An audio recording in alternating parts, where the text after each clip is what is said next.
ایک ایسے شخص کی سچی آپ بیتی جو پیدائش سے اب تک اولیاء جنات کی سرپرستی میں ہے۔ اس کے دن رات جنات کے ساتھ گزر رہے ہیں۔ قائرین کے اصرار پر سچے، حیرت انگیز اور دلچسپ انکشافات جو اب تک ماہنامہ عبقری میں قسطوار شائع ہو رہے ہیں، اب کتابی شکل میں اس کی پہلی جلد آپ کے سامنے پیش ہے۔ لیکن اس پراسرار دنیا کو سمجھنے کے لیے بڑا حوصلہ چاہیے۔ پیدائش اور جنات سے دوستی۔ سخت سردی کے دنوں میں رمضان المبارک کی 13 تاریخ کو سحری کے وقت میری پیدائش ہوئی۔ یہ قدیمی آبائی گھر کا وہ کمرہ تھا جس کے بارے میں واضح یقین تھا کہ یہاں نیک صالح جنات کا وجود ہے جو ہر وقت ذکر، اعمال اور وظائف کرتا رہتا ہے۔ شعور سے قبل بس اتنا یاد ہے کہ کچھ باپردہ خواتین اور صالح شکل بزرگ مجھے بہلاتے، مجھ سے کھیلتے، مجھے میٹھی اور لذیذ چیزیں کھلاتے۔ بعض اوقات والدہ مرحوم خود حیران ہو جاتی کہ یہ دودھ نہیں پیتا کیونکہ پیٹ پہلے سے بھرا ہوا ہوتا تھا۔ بقول والدہ مرحوم کے کئی بار ایسا ہوا کہ وہ مجھے جھولے میں سلا کر گئیں، واپس آئیں تو جھولا خالی ہوتا۔ بہت پریشان ہوتی، کئی گھنٹوں پریشان اور رو رو کر بدحال ہو جاتی۔ پھر دیکھتی کہ میں جھولے میں سو رہا ہوتا تھا اور خوشبو سے رچا بسا ہوتا۔ پہلے والا لباس بھی نہیں ہوتا، بہت خوبصورت بیل بوٹے بنے لباس زیب تن ہوتا اور منہ میں کوئی میٹھی چیز لگی ہوئی ہوتی، جیسے کوئی میٹھی چیز کھلائی گئی ہو۔ ایک معمہ ہے نہ سمجھنے کا نہ سمجھانے کا۔ یہ معمہ کتنے دن حل نہ ہوا، طرح طرح کے انوکھے واقعات آتے رہے۔ کبھی میں نے بستر پر پیشاب اور اجابت نہ کی۔ جب حاجت ہوتی تو خوب روتا یا پھر دوست جنات میری حاجت صاف کر دیتے۔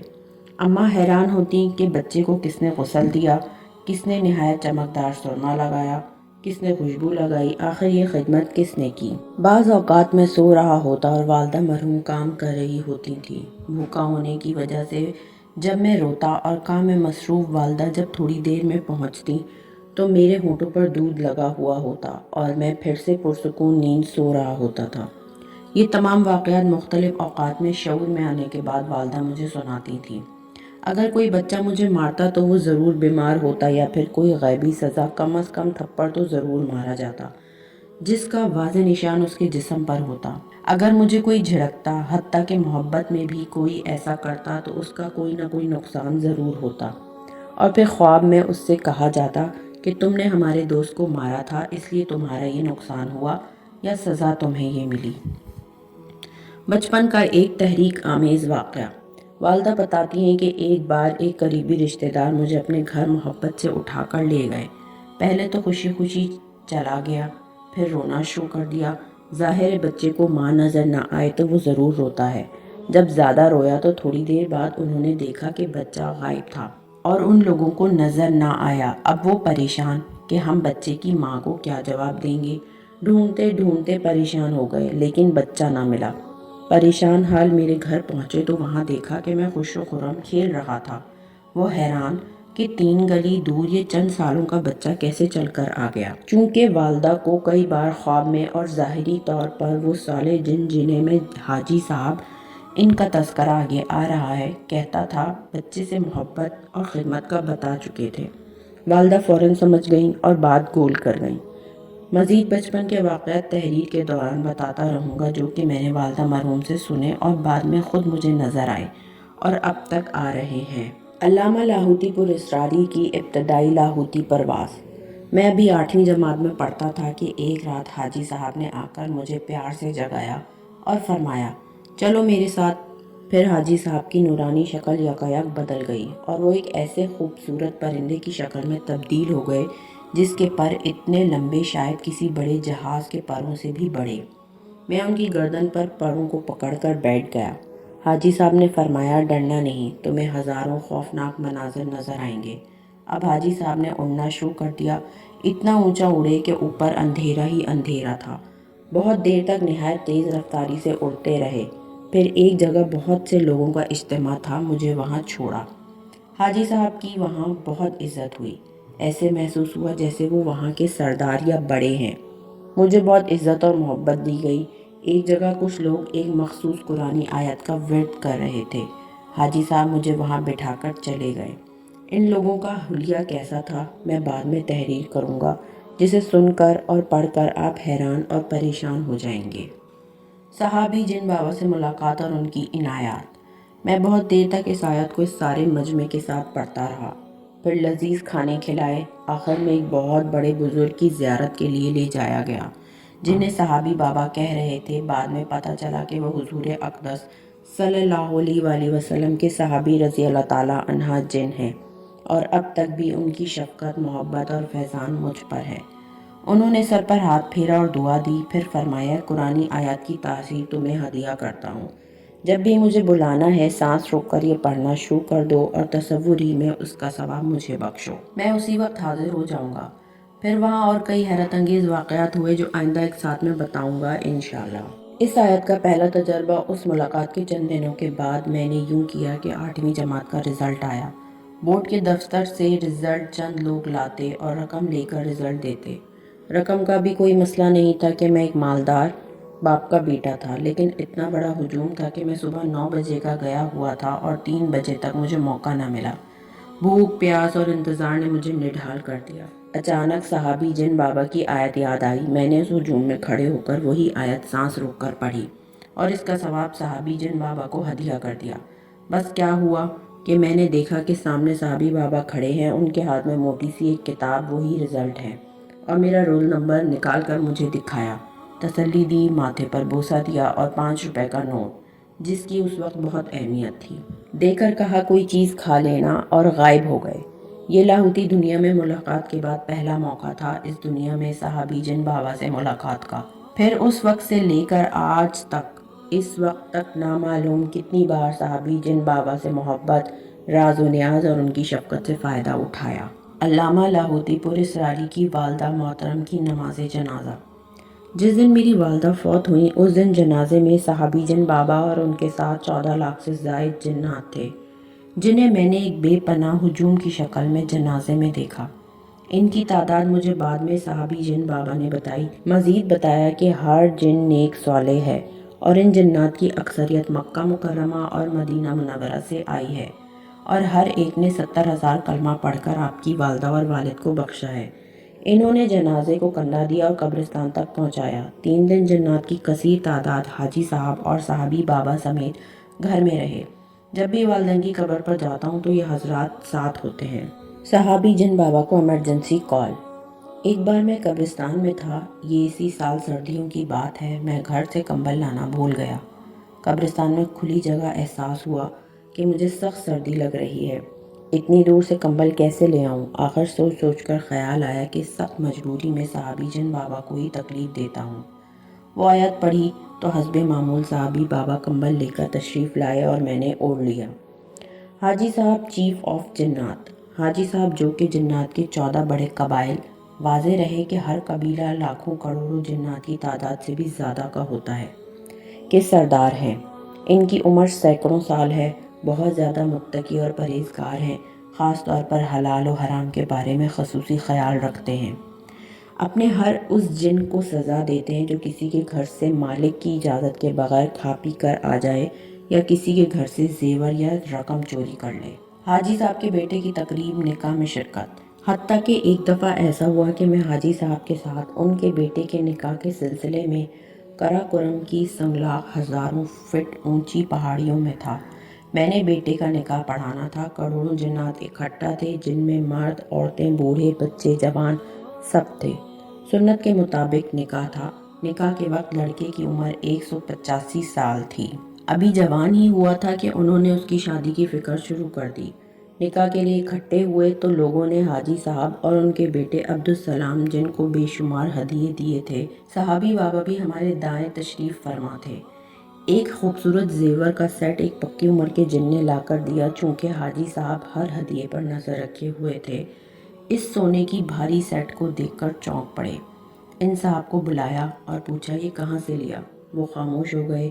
پھر پوچھا کہ کہاں سے لیا؟ اب ظاہر ہے وہ اپنے آقا اور سردار کے سامنے جھوٹ نہیں بول سکتا تھا۔ کہنے لگا کہ میسور انڈیا کے فلاں شہر کے فلاں ہندو سیٹھ کی تجوری سے چرا کر لایا ہوں۔ چونکہ آپ کے بیٹے کی شادی تھی اور آخری بیٹا تھا اور میں خالی ہاتھ آنا نہیں چاہتا تھا، اس لیے یہ غلطی کر بیٹھا۔ حاجی صاحب نے ایک نظر میری طرف دیکھا کہ جیسے پوچھ رہے ہوں کیا حکم ہے، پھر صحابی بابا کی طرف دیکھا، صحابی بابا خاموش رہے۔ یہ ان کی اکثر عادت ہے، جب میں موجود ہوں تو وہ خاموش رہتے ہیں، اس لیے نہیں کہ میں ان سے بڑا ہوں، اس لیے کہ وہ مجھ پر نہایت شفقت فرماتے ہیں۔ جو عرض کر دوں اس کو حکم بنوا کر منواتے ہیں، اور جو نہ مانے اس کو سخت ترین سزا دیتے ہیں۔ حاجی صاحب ایک عامل شریعت اور متبع سنت جن۔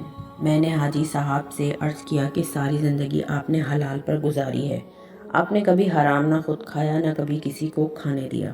حتیٰ کہ مجھے عبدالسلام کا واقعہ یاد ہے، جو کہ اس کی والدہ نے سنایا کہ جب یہ 115 سال کا تھا، چونکہ ابھی چھوٹا تھا، کہ کسی کے گھر سے تلے ہوئے 2 پراٹھے لایا تھا اور کچھ لقمے کھا لیے اور باقی کھا رہا تھا تو حاجی صاحب نے دیکھ لیا، پراٹھے ہاتھ سے چھین لیے اور لوہے کی موٹی زنجیروں سے مار مار کر لہولہان کر دیا۔ پھر نمک میں پانی ملوا کر بہت زیادہ پلوایا اور حلق میں انگلی مروا کر قے کروا دی تھی۔ جب یہ واقعہ میں نے بیان کیا تو حاجی صاحب نے گردن ہلائی کہ واقعی ایسا ہوا تھا، اور عبدالسلام کا سر جھک گیا۔ میں نے مزید تفصیل بیان کی کہ ہندو ہو یا مسلمان، جس کا بھی حق ہے اس تک واپس جانا چاہیے۔ یہ پکی عمر کے مسلمان جن ہیں، انہیں سزا نہ دیں بلکہ معاف کر دیں۔ 2 محافظ جن جو میرے سینکڑوں محافظوں میں سے ہیں، ان کو ساتھ کر دیتے ہیں کہ جہاں سے چرائے تھے واپس وہیں رکھ آئیں۔ یہ محافظ ان کی نگرانی کریں گے کہ آیا واپس وہاں رکھے ہیں یا نہیں۔ حاجی صاحب کا جلال اور عمر قید کا فیصلہ۔ ابھی میں نے بات ختم ہی کی تھی کہ میری نظر حاجی صاحب کے چہرے پر پڑی کہ ان کے نورانی چہرے پر زبردست جلال تھا۔ میرا سالہ سال کا تجربہ ہے کہ جب ان کے چہرے پر جلال ہوتا ہے تو بہت پسینہ آتا ہے۔ اب تو اتنا پسینہ آیا کہ داڑھی سے بہہ کر نیچے گر رہا تھا۔ غصے سے کانپتی آواز میں بولے کہ یہ ابھی چھوٹا ہی تھا کہ میں نے اس کی تربیت کی۔ آج اس کی عمر 1600 سال سے زیادہ ہو گئی ہے، لیکن اس نے یہ حرکت کیوں کی؟ اب چونکہ میرے مرشد کے خلیفہ ہیں اور وصال کے وقت مرشد ہم سب قبائل کو آپ کے سپرد کر گئے تھے، لہٰذا اجازت دیں کہ اس کو سزا ملنی چاہیے اور اس کو قید کا حکم ملنا چاہیے۔ میں نے جب یہ صورت دیکھی کہ اب حاجی صاحب سخت جلال میں ہیں، اگر قید کا حکم نہ مانوں، حاجی صاحب مان تو جائیں گے لیکن ایک کی قید سب کروڑوں جنات کے لیے نصیحت بن جائے گی، تو میں نے عرض کیا کہ حاجی صاحب جیسے آپ کا مشورہ ہو، میں آپ کے ساتھ ہوں۔ بندے نے اسی وقت اپنے محافظ جنات کو حکم دیا، انہوں نے اس شخص کو اسی وقت زنجیروں میں جکڑ کر ٹھٹا حیدرآباد سندھ میں مکلی قبرستان کی بڑی جیل میں پہنچا دیا۔ اس واقعے کے بعد عبدالسلام جن کے نکاح کی تقریب میں اچھی خاصی افسردگی ہوئی، لیکن صحابی بابا نے احادیث اور تفسیر سنا کر محفل کو پھر گرما دیا۔ اگر ہم نے انصاف کے تقاضے چھوڑ دیے تو انصاف کہاں سے لائیں گے؟ میں نے نکاح کا خطبہ پڑھا، ایجاب و قبول ہوا اور ہر طرف سے مبارکباد کی آوازیں آنے لگیں۔ پھولوں کے ہار دولہا کے گلے میں لٹکائے، 700 من چھوارے جن کا انتظام پہلے سے تھا وہ سب لوگوں میں تقسیم کیے گئے۔ قراقرم کی برف پوش چوٹیاں اور خصوصی سوپ۔ رات زیادہ ہو گئی تھی اور وہاں سردی بہت سخت تھی۔ ان لوگوں کو سردی تو نہیں لگ رہی تھی، لیکن باوجود کپڑے اور گرم لباس کے مجھے بہت سردی لگ رہی تھی۔ تھوڑی دیر میں میرے لیے ایک سوپ لایا گیا۔ حاجی صاحب کہنے لگے، حضرت یہ میری اہلیہ نے آپ کے لیے خصوصی تیار کیا ہے۔ یہاں قراقرم کی چوٹیوں میں ایک چڑیا کی مانند پرندہ ہے جو کہ حلال ہے اور اتنا تیز رفتار ہوتا ہے کہ شاہین اس کا شکار اپنی ساری زندگی میں صرف ایک دن، وہ بھی قدرتی طور پر کر سکتا ہے، کیونکہ جب سورج گرہن ہوتا ہے تو اس وقت اس کی آنکھیں کچھ دیر کے لیے بند ہو جاتی ہیں اور یہ اڑ نہیں سکتا، پھر یہ چھپ کر بیٹھ جاتا ہے۔ اگر موت لکھی ہو تو پھر شاہین کی اگر نظر پڑ جائے تو اس کا شکار ممکن ہو سکتا ہے۔ اس کی خوراک سونے اور جواہرات کے ذرات ہیں اور یہ اسی پرندے کا سوپ ہے۔ یہ ایک گھونٹ آپ کی سردی کو فوراً ختم کر دے گا، اور اگر دوسرا گھونٹ پی لیں گے تو آپ کو کبھی سردی نہیں لگے گی، حتیٰ کہ آپ کے علاقے کی سخت سردی میں بھی آپ کو گرمی لگے گی، اور سخت سردی میں آپ صحن میں یا چھت پر بستر بچھا کر سوئیں گے، اور گرمی میں پھر آپ کا کیا حال ہوگا؟ میں نے صرف ایک گھونٹ پیا، واقعی دوسرے گھونٹ کی نوبت ہی نہیں آئی۔ گرم ترین لباس میں مجھے پہلے سردی لگ رہی تھی، اب گرمی لگنے لگ گئی۔ باورچی جن سے ملاقات اور ان کا تعارف۔ پھر جنات کے ایک بہت بڑے بوڑھے باورچی سے صحابی بابا نے میری ملاقات کرائی۔ نہایت بوڑھے بزرگ تھے، صدیوں ان کی عمر تھی، آنکھوں کی بھویں ڈھلک کر آگے کو آ گئی تھی اور اس نے ان کی آنکھوں کو بند کر دیا تھا۔ اب وہ خود پکاتے نہیں بلکہ نگرانی کرتے ہیں۔ ان کے بارے میں حاجی صاحب نے بتایا کہ یہ وہ بزرگ ہیں جنہوں نے بڑے بڑے اولیاء اکرام کے دسترخوانوں کی خدمت کی ہے۔ ان میں حضرت شیخ عبدالقادر جیلانی رحمۃ اللہ علیہ، شیخ ابو الحسن خرقانی رحمۃ اللہ علیہ، شیخ فاتح شیبانی رحمۃ اللہ علیہ، حضرت علی حجویری رحمۃ اللہ علیہ لاہور والے، حضرت محی الدین چشتی اجمیری رحمۃ اللہ علیہ، عبداللہ شاہ غازی رحمۃ اللہ علیہ کراچی والے۔ اس طرح کے بے شمار نام پکارے کہ مجھے یاد نہیں۔ ان باورچی بابا کے جسم پر بڑے بڑے بال تھے، موٹے کپڑے کا پرانا ہلکے پیلے رنگ کا کرتا پہنا ہوا تھا۔ اولیاء اکرام کی مرغوب غذائیں۔ میں نے اس بوڑھے باورچی جن سے سوال کیا کہ تمام اولیاء کی مرغوب غذا کیا چیزیں تھیں۔ فرمانے لگے ہر درویش کا اپنا ذوق تھا۔ جیسے حضرت علی حجویری رحمۃ اللہ علیہ ہریسہ، تازہ انگور، دیسی گھی میں بنی چوری اور بعض دفعہ سوکھی روٹی کے ٹکڑے بھی مزے لے لے کر کھاتے۔ حضرت بابا فرید شکر گنج رحمۃ اللہ علیہ کا واقعہ سنایا کہ ایک دفعہ مجھے سورہ رحمان کی آیت فَبِأَيِّ آلَاءِ رَبِّكُمَا تُكَذِّبَانِ کا ورد بتایا۔ واقعتاً میں نے بھی کیا۔ جس طرح باورچی جن کو فائدہ ہوا مجھے بھی ہوا اور کئی بار ہوا۔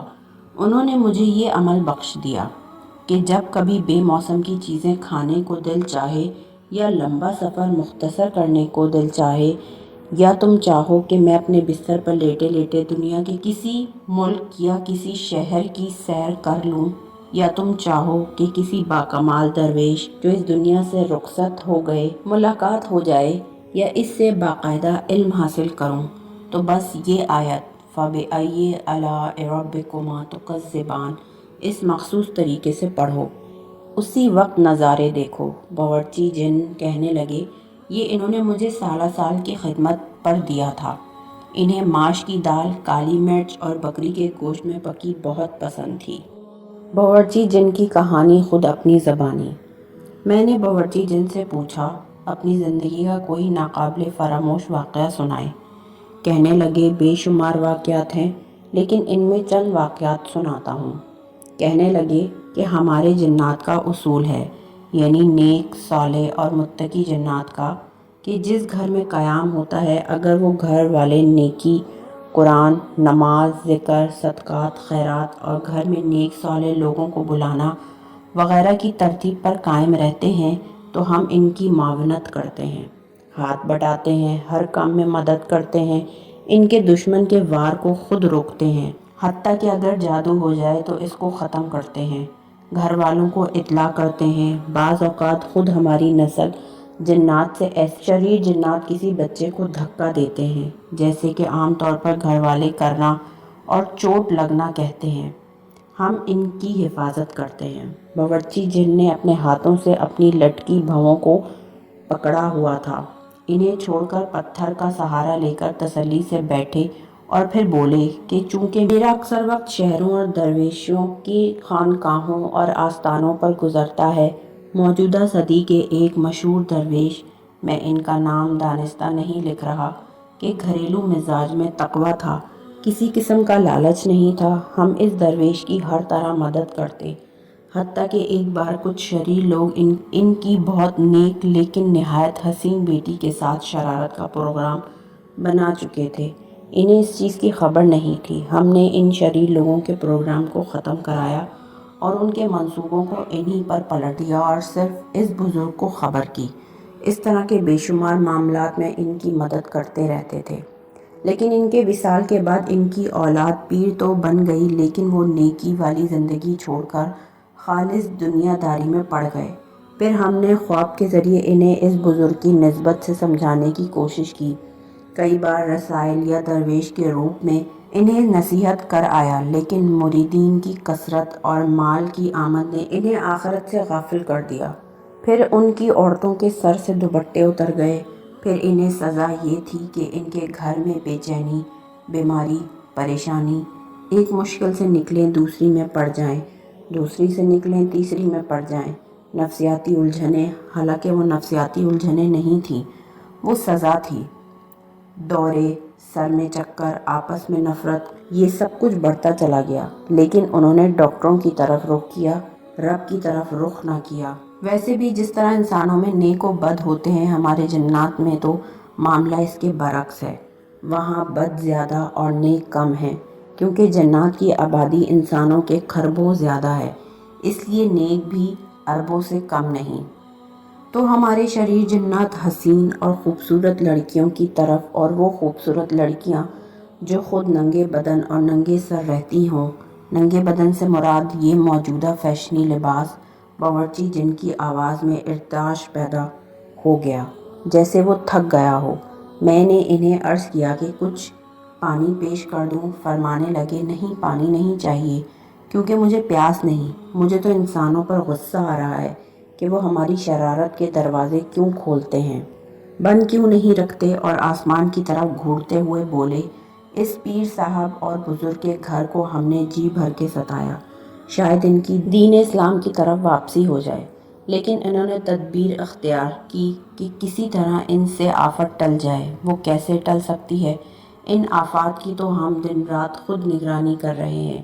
ایک بار ہم نے ان کا بچہ اٹھا کر دیوار سے مار دیا، اس کا سر پھٹ گیا، اس کی ایک آنکھ ضائع ہو گئی۔ ایک عامل نے کہا کہ تمہارے اوپر جادو ہے اور تمہارے گھر میں جنات ہیں۔ انہوں نے گھر میں حسب ترتیب سورہ بقرہ پڑھنا شروع کر دی اور آیت الکرسی کا ورد اپنے مریدین کے ذریعے کرانا شروع کر دیا۔ خود پھر بھی نہ کیا۔ یہ کلام شریروں کے لیے ہے۔ ہم کوئی بدمعاش شریر یا شیطان تھے جو ہم پر اثر کرے۔ ہمیں غصہ آیا کہ یہ خود اعمال اور رب کی طرف کیوں نہیں آتے، لیکن محسوس ہوتا تھا کہ ان کے دل پر زنگ کچھ زیادہ لگ گیا تھا۔ ان کے اندر کے پردے اور دروازے بند ہو گئے تھے۔ ان کے کان صرف موسیقی سنتے تھے، باقی آوازوں کے لیے بند ہو گئے تھے۔ باورچی جن نے پہلو بدلا، اب غصے سے ان کے منہ سے شعلے نکل رہے تھے اور آواز میں تلوار کی سی تیزی بڑھ گئی تھی۔ خصوصی لاہوتی سواری کی آمد۔ ادھر حاجی صاحب کے بیٹے عبدالسلام جن کی دلہن کی رخصتی کی تیاری ہو رہی تھی، میں یہ سب منظر بھی دیکھ رہا تھا اور باورچی جن کی حیرت انگیز باتیں اور تجربات بھی سن رہا تھا۔ اسی دوران ایک خوفناک دھماکہ ہوا اور ہر طرف سفید رنگ کا دھواں اور شور چھا گیا۔ میں چونک پڑا۔ مجھے باورچی جن نے اپنے سینے سے لگا لیا اور تسلی دی کہ کچھ نہیں، یہ دراصل دولہا اور دلہن کے لیے لاہوتی سواری آئی ہے۔ یہ اس کی آمد کی آواز ہے کہ اس کی رفتار بجلی سے زیادہ تیز اور کڑک سے زیادہ بھاری ہوتی ہے۔ یہ سواری صرف جنات کے سردار استعمال کرتے ہیں۔ یہ سواری جنات کے علاوہ ایک اور عالم ہے، اس کی بھی مخلوق ہے۔ چونکہ سرداروں کے اس عالم سے رابطہ ہوتا ہے، انہوں نے حاجی صاحب کے اعزاز میں یہ سواری بھیجی ہے۔ یہ سواری اڑتی ہے۔ خصوصی لاہوتی سواری کی سیر۔ پھر حاجی صاحب مجھے لے گئے۔ میں حیران ہو گیا۔ اس کا منظر مجھے یاد آیا کہ جیسے کوئی بہت میلوں میں پھیلا ہوا کئی منزلہ ایک محل جس کی شکل تقریباً بحری جہاز سے ملتی جلتی تھی۔ ہر طرف اس کی روشنیاں اور قمقمے اور فانوس تھے۔ خوب چہل پہل تھی۔